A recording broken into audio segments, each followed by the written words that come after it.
injury doom loop occurs when your tissue capacity drops below your average level of daily intensity, which means that every single day that you live, you're actually worsening your tissue capacity. And once that happens, that cycle is incredibly difficult to get out of.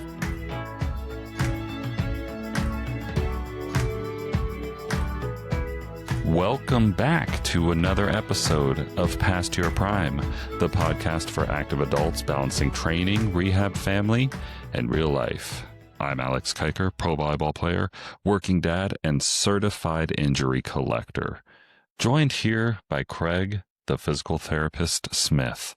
He is a physical therapist coach, life professional, and the breaker of bad rehab patterns. That's clever, Alex. Are you going to break my bad rehab patterns? You made that sound naughty. Yeah. I've been a bad boy. You started it. Anyway, what are we diving into today? The doom loop.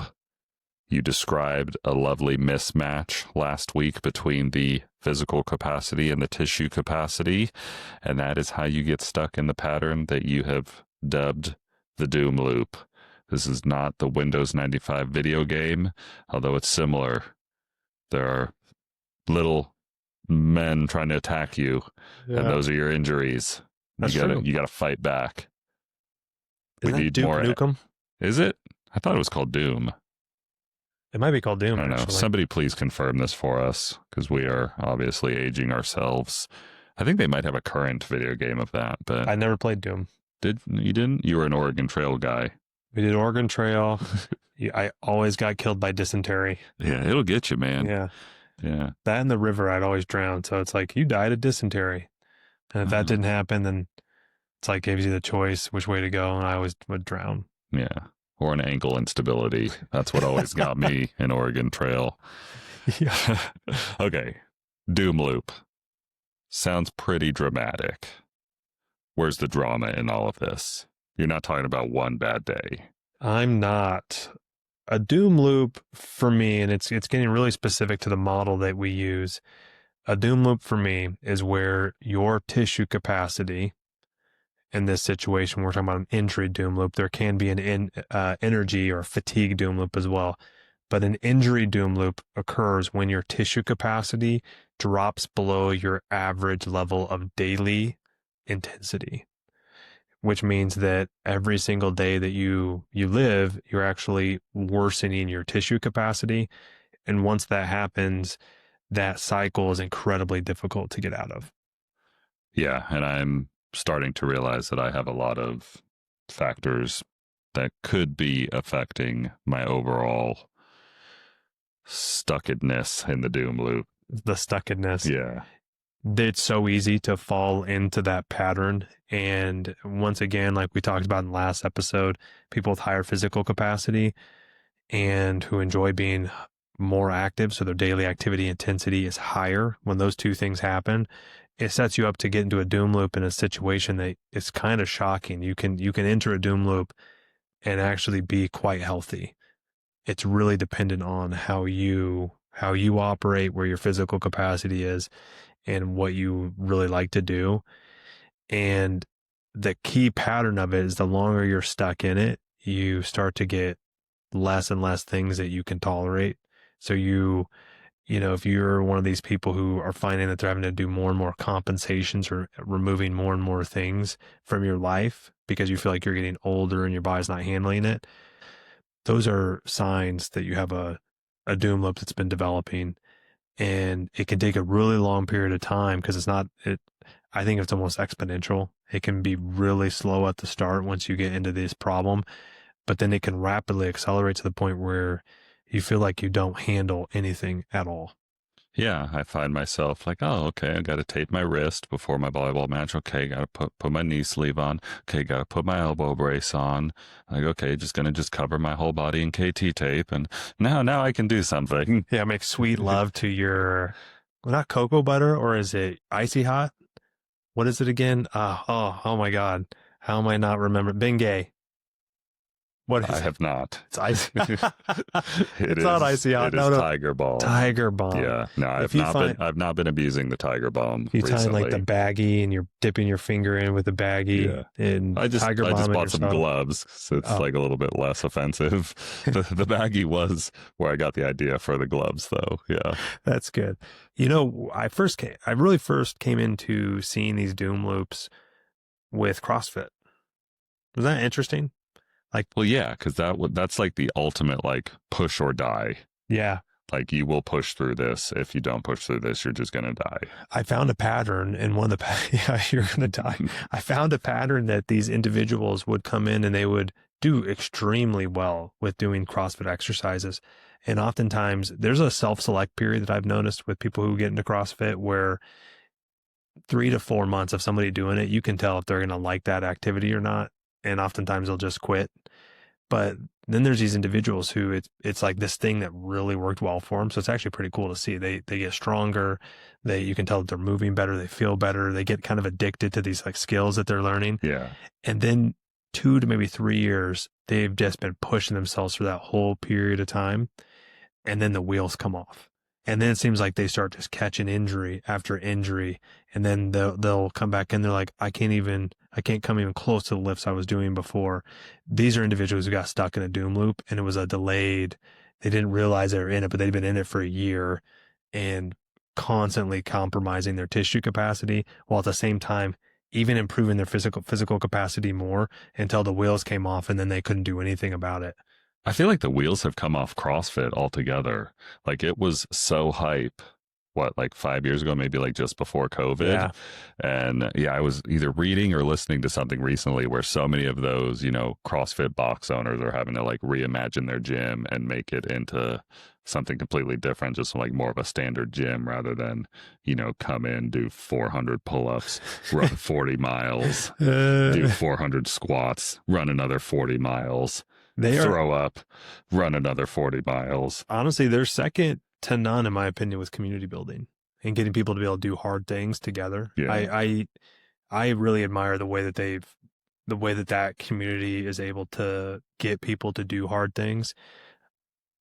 I wish that the wheels had not come off. Really? Oh yeah. I'm it's not great for your business. Well, no, but I'm not even from my business. Okay. That's funny. I'm not a CrossFitter, but I really like seeing communities that promote physical activity and who do it.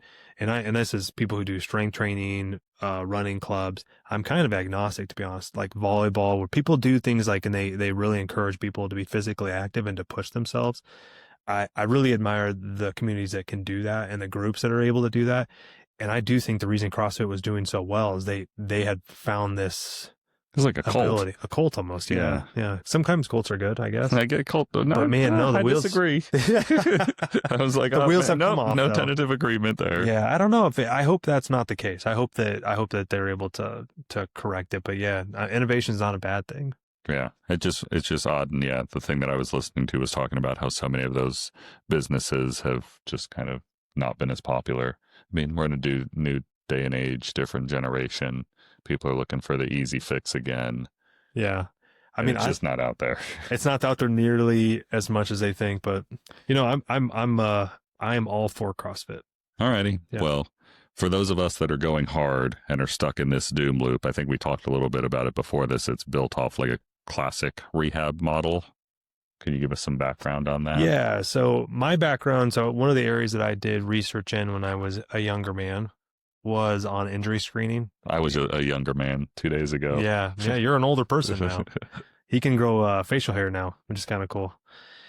Yeah. So one of the areas I was first interested in was how people hurt themselves. And so that leads you down this whole pathway of injury mechanics theory and how you really use models. And models are just things that we use to basically explain the world around us. Every way that you think and try to predict things, those are all based off models. One of the initial models that people would look at were looking at intrinsic factors, which are factors that you just have. Your age is an intrinsic factor, your sex, your injury history. Those are all things that are just specific to you. And there's certain things about that increase your risk for certain types of injuries. So like the classic one in the injury literature is female athletes around the puberty age are way at higher risk for tearing their ACL, right? Which is kind of, it's just kind of an interesting, it's interesting. So we call that a predisposition. That interacts with the extrinsic factors of whatever activity you're deciding to do. I mean, there was a time period back, I don't know, 3 or 4 years ago. Remember they having all the ACL tears with the surface that people were playing on, Oh, in like the the NFL. turf and all Yeah. that stuff. That's an extrinsic factor. You can even think of it around like horse racing, where the horses were like breaking their legs on certain tracks because of how they had done the course. Yeah. That's an extrinsic factor. Right. That's not your body. That's something outside of it. It can be the rules of the sport that makes you susceptible. So there's aspects of sport or whatever activity you're doing that make you more susceptible to injury. You combine those two together, they interact heavily together. And then you have an inciting event, which is the mechanism of how you hurt yourself. And so you have intrinsic factors interact with extrinsic factors that interact with this inciting mechanism that then cause an injury. Where I started to go down was there was a really interesting idea called a dynamic recursive model. And it was a first of some papers that really looked at the idea that you would get exposed to the thing that hurts you thousands of times without getting hurt. Like if you think about, it's much more likely for you to play a volleyball game and not have an injury than to have an injury, Yeah. right? And because it's just, you'll do thousands of cycles, and you even look at how often people will get exposed. The injury rate is how many exposures you have per injury. And so the amount of times that you're able to do it is actually quite a bit. And the interesting idea around the dynamic recursive model is that every time around that circle, every time around doing the activity will modify different factors of how your risk is for injury in the future. But what I think it was missing is I don't think that it looked enough at your capacities. And so you would have this model, but it really didn't, for me, it didn't really help to explain people's injuries that I was seeing, but it really influenced my idea that there's these models that we can use to help prevent injuries in the future. Yeah, but I mean, the doom loop, like that we're going to go down, is really an extension of the dynamic recursive model, but we call it the capacity model. And every action that you take is going to have an impact on the capacity level that you have: physical capacity, tissue capacity, and your energy capacity, Whether it is increasing those or decreasing or going those. down. Okay. And like it's just critical to understand that you're going to have all these exposures. And it's like we were talking about the CrossFit person, those individuals drastically increase their physical capacity. They don't take recovery periods. They didn't maybe manage an injury well, and their tissue capacity got lowered. And then they may be trying to work on getting leaner. And so then maybe they're not taking enough energy in. And so there's all these things around their capacity levels that then they get a dramatic mismatch. And eventually, if their average capacity gets below, or their capacity gets below their average intensity, they're now in a doom loop. Yeah. And those are just such prescribed high volumes too, that like it's just so much more than like your average gym goer is going to do. And I mean, that's probably why their results are pretty cool. But at the end of the day, you're just beating yourself over and over and over, day in, day out. Yes. Yeah. My joints hurt just thinking about it. Well, I think it is hard in some of those group atmospheres where you do group programming. It's hard to build in recovery periods because not everybody's coming to every workout. So it's hard when you don't have individualized programming to be able to build in some of those aspects to help to prevent a mismatch from happening. Right. Yeah. So the cycle itself, what is happening in the doom loop? I think the important thing to remember is like when you start out, everything feels fine, right? So it can literally happen from you building more physical capacity and you don't even realize it's happening and your tissue capacity is not matching it. But it starts off as like nothing. You're not feeling anything. And the way I like to look at it is everybody has a level of intensity in their daily to weekly to yearly life.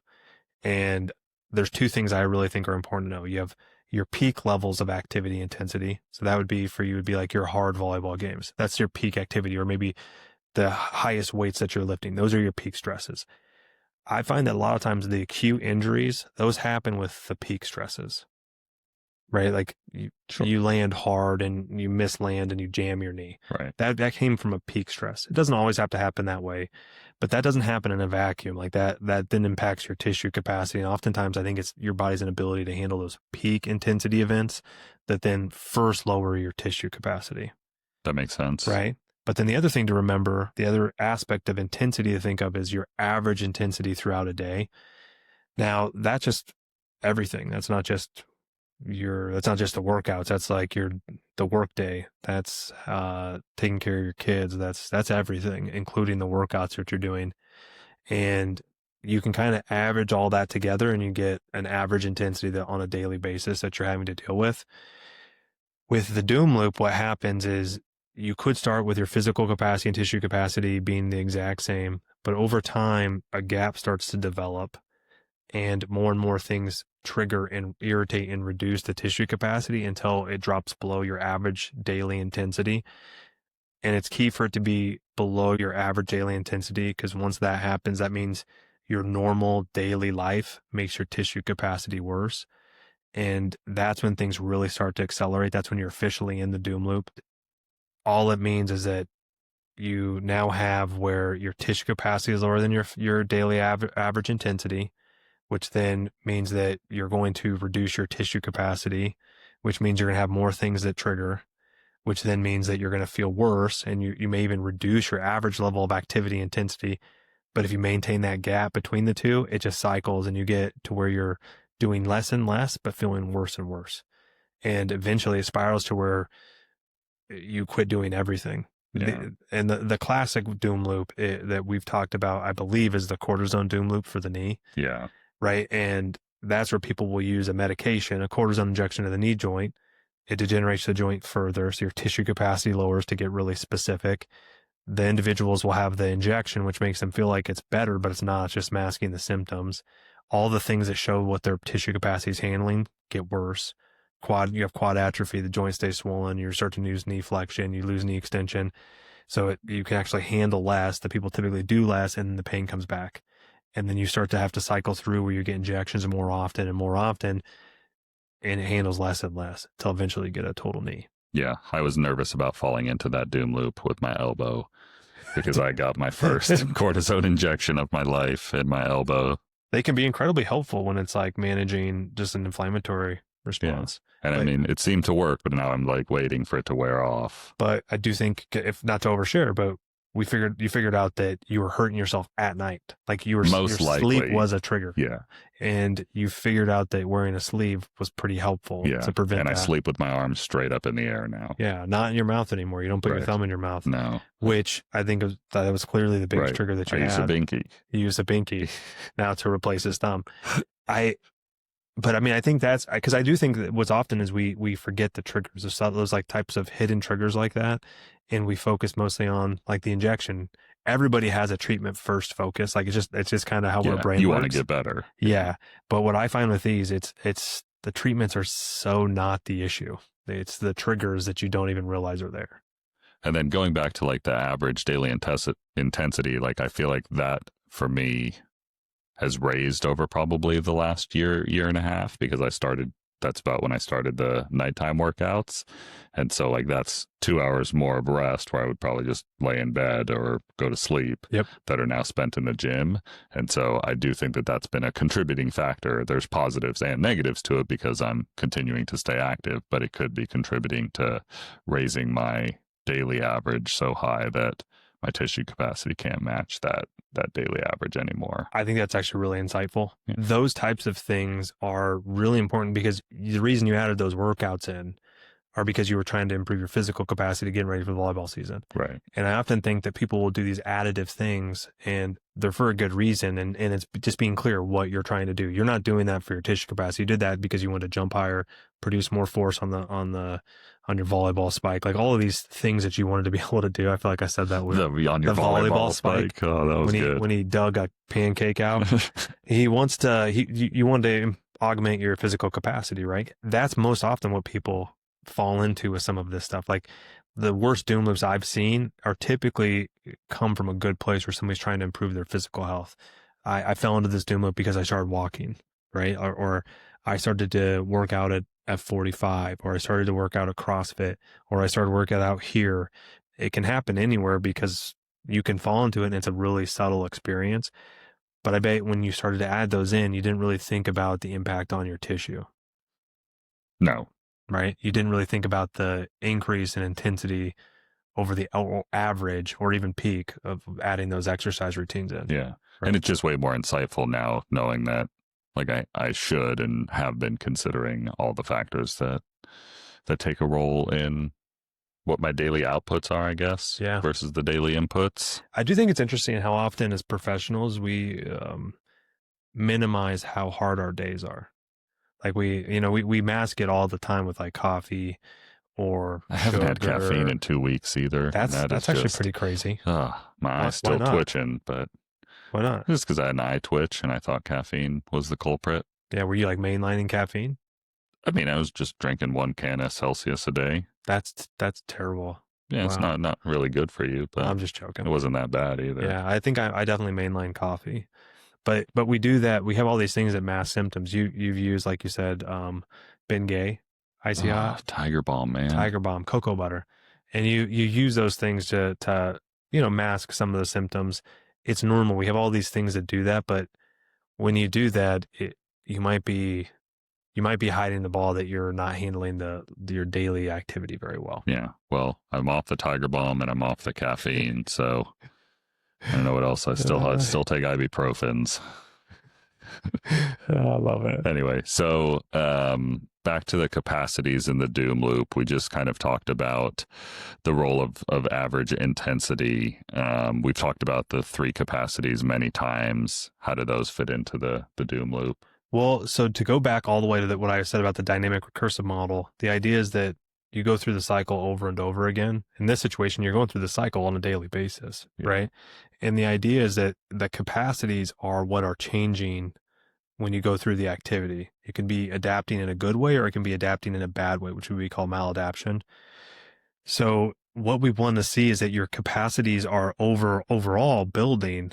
But when you're, for example, when you start to do a workout, like when we think of how programming is done, the idea of programming and building like a periodized workout where you have a series of workouts is that it actually negatively impacts the body in some ways. And then you give it a recovery week for it to heal and get back stronger. That's called super compensation. And that's like a really well understood idea is that you provide the stimulus and then you give the body time to come back and rebuild at a higher level.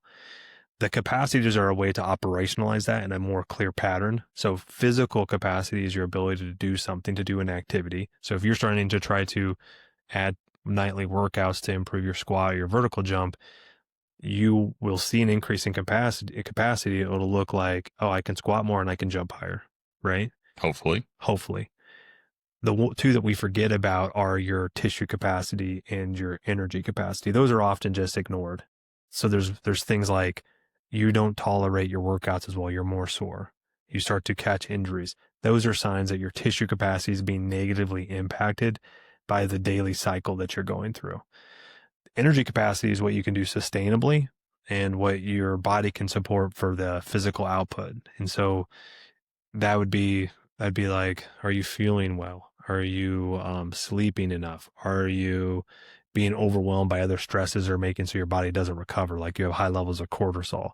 So it can be, it's also like the other two, a very complex and complex idea around capacity, but it's critical to understand that every time around the cycle, you're either improving it or you're not. Sometimes what we do is we expect there to be a dip in energy capacity as you're really pushing hard, like at the end of a marathon training cycle. There's a reason why you taper. It's to allow your energy and tissue capacity to come back up while maintaining the physical capacity you just gained. That's how you train. Everybody does that. That's why recovery periods are so critical. It's dynamic. So you can't improve them all at once. And I think that's a critical piece. They impact and they basically interact in a way where sometimes you are taking away from another one. Sometimes you're adding to another one because of that, but they're always interacting with each other. But when you get a large mismatch like this, you can get this runaway event where one just continues to go down and down and down and down until it negatively impacts the other two as well. Yeah. And so the night workouts potentially decrease my energy capacity, but increase my physical capacity. Yep.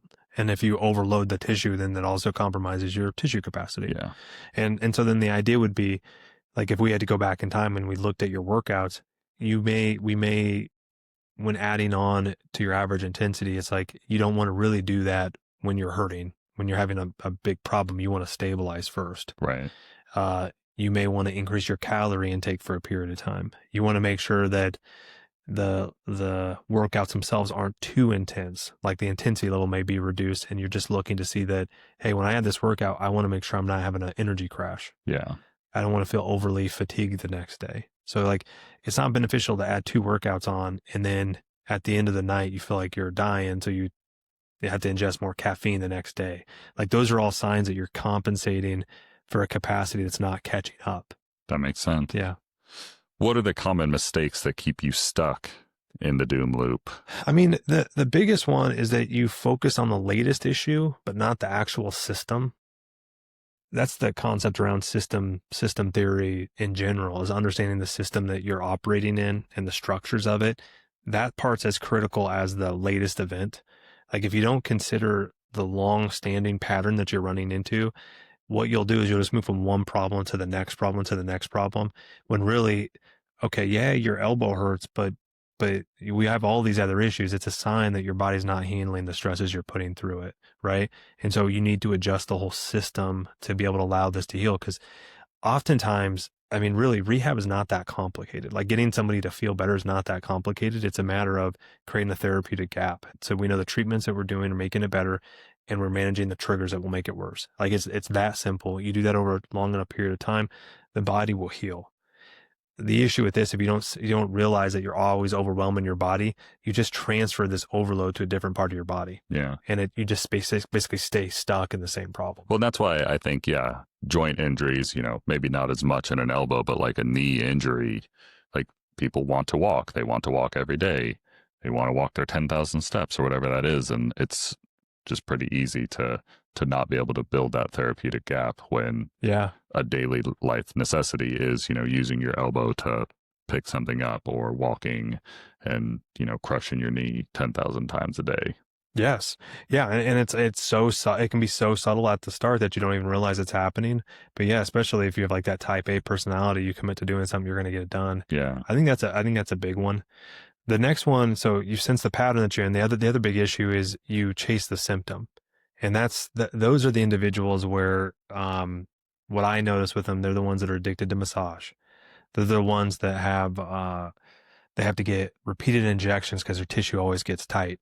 They have to do all of these different things, these treatments to make themselves feel normal. You're in a doom loop and you don't realize you're in it, and you're addicted to the treatment aspect. And so you're trying to create a therapeutic gap, but you're only focused on one side of it, and that's the treatment aspect. I am so agnostic to people's treatments. I don't really care. I don't care how people do the therapeutic treatment. It's more just verifying that it's actually helpful. Working. Yeah. There's so many treatments that what they really do is just impact your sensory system. They have no impact on tissue capacity. They just mask the triggers that you're doing. That's stretching, but that's not the only one. Like there's so many different types of them, and it's really specific to the person. So going after symptoms, but not actually making sure and verifying that your tissue capacity is going up is by far the biggest rehab mistake I see, by far. What else is in there? Yeah, if you think every flare up is its own problem, if you keep on modifying workouts instead of figuring out why you can't do the workouts, like that's one of the principles here when we do strength training. I want you to be able to do all 6 types of movements. I don't want you to say, oh, I can never do a hinge because my back hurts. It's like, well, then you know what the most important exercise you need to learn and probably do is a hinge. Yeah. And this whole idea that you want to completely avoid and build a circle around things that you can't do, that circle is going to get bigger till the point where everything's in that circle of things you can't do because you're going to hurt yourself. I've had to go through phases of, I'm in one right now where I'm very limited on what I can do upper body wise, but I've found some things that I currently can do. And so I'm kind of pushing those ones and kind of using them as therapy, but also as my upper body workout, which I know you're not the biggest fan of always, is having your therapy be a workout. No. I love that. Okay. I think the sweet spot of like giving somebody a home plan is that you're turning their normal activity into a therapeutic activity. Yeah. Yeah, I love that. No, I would say that's different because you have a clear trigger management plan that you're doing. Right. What I'm saying more is like people who build permanent compensations in. Yeah. I think that's more of a mistake, but I don't feel like you are doing that. I think you're actually Because they're not doing it. permanent. They're That's not true. permanent. Yeah. This is short term while I'm, in recovery, I guess I'd say. And then, hopefully here in a couple of months or maybe shorter, I'll be able to get back to some of my old ways in Yeah, terms of just normal upper body strength training. you will. But for now, I just want to focus on feeling better. So, You don't want to feel terrible. yeah. Yeah, I think that the other big one is when people will use recovery or complete time off, when really it's fake improvement or complete avoidance. That's not actually helping them. I think there's a big assumption that you heal when you take time off. And maybe that's the case if you have a single injury. It's the first time you've ever had it. It's an acute injury. I think we've dove into that part a couple times. Right. But if it's in a recurrent injury and you're stuck in a doom loop, time off like that, it's not going to do crap. It's going to basically just make you less fit and reduce your tissue capacity probably at the same time. Yeah. That's what I've noticed is like the time off is like maybe my body will feel better, but as soon as I come back, I'm like right back in the pit again where it's like, okay, nothing feels great anymore. Well, even like the classic injuries that you have to take time off, like bone stress injuries, like bone fractures, Yeah. stress fractures. What's funny, the most complicated ones I've ever had to deal with have been energy capacity issues combined with tissue capacity issues.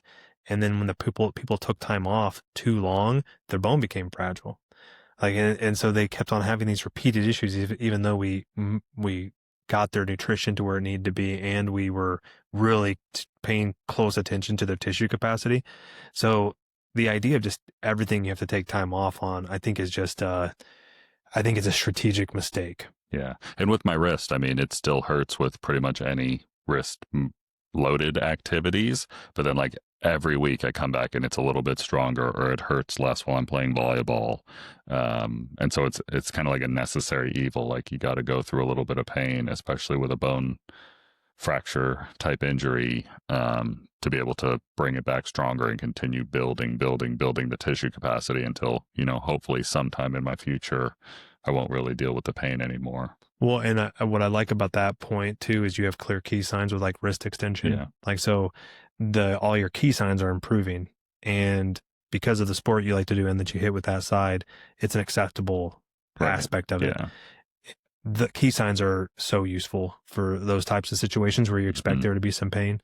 And I'm not saying that you have to completely avoid pain. Like, I'm totally not saying that, but well, in some cases you have, and like, you need to do this at a 0. Yes. And a 0 is not a 1. A 0 is a 0. Yeah. I love it. Are there any other mistakes to note? I think the biggest thing is just, I think that the biggest mistakes I see with people that keep them stuck in there is that they don't have tools to help them get out, and they don't understand which things are tools, and they believe the treatments that they're doing are the only options to get them better, when really I would say the treatments are the least important aspect of it. Like, there's so many options on treatments. That's not the biggest problem that people run into. It's that you are constantly overwhelming your tissue capacity and you don't think you are. So how do you get out of it? How do you break the doom loop? The number one thing is you have to develop a therapeutic gap. Like, and it's like, that's not even close. That is like the number one thing. You have to establish a therapeutic gap, and then you have to maintain it until you're at least above your average level of intensity. And if you don't, because most people, what happens most often is they'll develop a therapeutic gap. They'll take certain triggers out, and then they'll add the treatments, and then are making them feel better. So they have this really nice therapeutic gap where they're healing, their tissue capacity is increasing. And then as soon as they feel kind of better, they quit doing the things that make them feel better. And then they add in everything that was hurting them before, and they flip it. And now they're actually hurting their tissue capacity again. Right. And they feel terrible, and they don't understand why. It's like, hey, I was feeling better. I'm not sure why all of a sudden I'm bad again. Well, you didn't do it long enough. And so sometimes a therapeutic gap has to be developed, established, and maintained for 6 months, a year, and you slowly recheck and reintroduce some of these triggering activities. But if you do it too soon and you lose a therapeutic gap, and your tissue capacity is still below your average level of intensity, you're screwed. Yeah, you just lost all your progress. You lost all I'd your say that's progress. probably, from all of our talks over this past year, that's probably been my biggest takeaway was the therapeutic gap. It's super useful. Yeah. Yeah, it's super useful. And then like the cool part about it is not everybody responds to therapies the same way. So the things that are treatments that make you feel better could be different from somebody else. And that's why it's really important to know what your actual response to tissue capacity is and to have a key sign and some of these tools to know where you're at. Yeah. And then to really dig into those hidden triggers, those things that are happening in your daily life that you don't realize are actually hurting you. Okay. How else can you step outside of the doom loop? A big one is that to go back into treatments, make sure the treatments are actually treatments. They're not false therapeutics or symptom maskers. Neither of those are obvious from just a single treatment. It's more something you have to be really conscious of when you're adding a treatment in, is that not everything that makes you feel better in the moment is actually building your tissue capacity. You can have things that make you feel better that actually make your tissue capacity less. In my opinion, stretching is the golden example of that. Static stretching on a injured nerve, for example, may make your symptoms reduce for 5 to 10 minutes, but you're actually sensitizing the nerve more. That's a classic example. A symptom masker would be his use of using the tub of Bengay all over his body. It's Tiger Balm. Tiger Balm. Oh, Doing Tiger Balm. goodness. That's going to mask some symptoms, but it's not actually doing anything. It's not making it worse or better. It's just blocking your threat detector system. Just making my joint warm. Just making that joint warm. There are a lot of things that people call treatments that are actually one of those two things. And if that's happening, there's no way you're developing a therapeutic gap because you're not actually providing treatments. The next one would be track your capacity signals. We use key signs for that. Key signs are really useful. So you start to feel better as you start to exit the doom loop. You'll lose the feedback loop. And so finding the things that are related to it. So say you had back pain, active range of motion in your spine could be a really good key sign, because if it starts to feel tight, that may give you a clue that what you just did hurt your back. It's just not a full-blown flare-up. Or back blowout. Or back blowout. Dude. The other big one is to respect that you have 3 capacities and not just one. So when you're doing your training, keep in mind the other 2. And so, yeah, you're tracking those numbers on how much your squat you're doing, or how high your vertical is, or how many butterfly pull-ups you can do. There's like all these different things that you may be working on to improve your skills, which all fit underneath physical capacity. But are you feeling more sore? Are you having more pain? Are you finding that things are tweaking you easier? You're actually reducing your capacity in tissue. And then also note, am I starting to feel tired at the end of the day more? Am I starting to have energy crashes? Am I starting to feel like I'm losing motivation and willingness to do a workout? Those are all signs of energy capacity being dropping, and you're not even realizing it's happening. So that's happening all the time. And those 3 things are responsible for your ability to be physically active. Don't just focus on one of them. Yeah. And yeah, I need to be better about taking all of those into account myself. But I just keep going to the gym even when I'm tired. I love it. Yeah, I love it. Parenting, I think, does that to people. They, I don't know if you just can stepping in the gym can be my therapy. So I love it. But the cool part is eventually you build exit velocity and you won't be in that loop anymore. Like you can exit the doom loop, but it doesn't just happen. Like it's what not velocity accidental. do I need to get to? Exit velocity. Is there like a number that I can hit? No. Oh. No, it's not like that. But it is like one of those things you should see that you're not sore. You should see all these like things that are trying to give you signals that you're coming out of it. But when you come out of it, it's not typically like boom, like you're out. It's like I'm on a rocket ship now. It's not like a rocket ship. Woo! Actually, well, sometimes it does happen like that. Sometimes it'll feel like everything was bothering you and now it's all gone. Yeah. But that's when you jump in and start doing, max squats every day, max deadlifts every day, and then you're hurt a week later. The beautiful thing about the doom loop is it's trying to pull you back in all the time. It's like a what do they call it? A bucket of crabs. One crab's trying to crawl out and the other crab's pull it down. Oh, that's You ever messed heard of up. that? Yeah. So that's kind of what happens with the doom loop is like people will start to exit and then you'll do too much and boom, you're right back in it. So your best, this is what I was saying when we were talking about in the last episode, when your physical capacity is higher, your brain really gets addicted to that whole idea of pushing, and it can be difficult not to re-enter the doom loop multiple times. You exit, you re-enter. That happens quite often. So my brain is a crab. Your brain is a crab. That's the takeaway for today is crab brain. Crab brain. Why does this matter for the long term? Well, so I want to feel better today. What's funny is it will make you feel better today. For the long term, the number one thing to be healthy that you can do is be physically active. People who enter a doom loop over the course of time, they become more and more sedentary. You start to get all of the metabolic consequences that happen with being physically inactive. So we want you to stay physically active. And we also want you to have numerous pathways for you to stay physically active. We don't want to have things get cut off prematurely that you don't actually have to take out of your daily activity, because all of those things are important to staying active. And so you want to recognize when you're in it, you want to get out of it, and you don't want to just build a compensation that really narrows down what you can do on a daily basis. I don't want to be narrowed at all. No.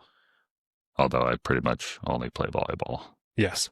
And lift weights. I think those are good ones. And jump on boxes. Yeah, so you have a variety, and you're physically active at work. Nah, you just sit around. Just sit around. Okay, yeah.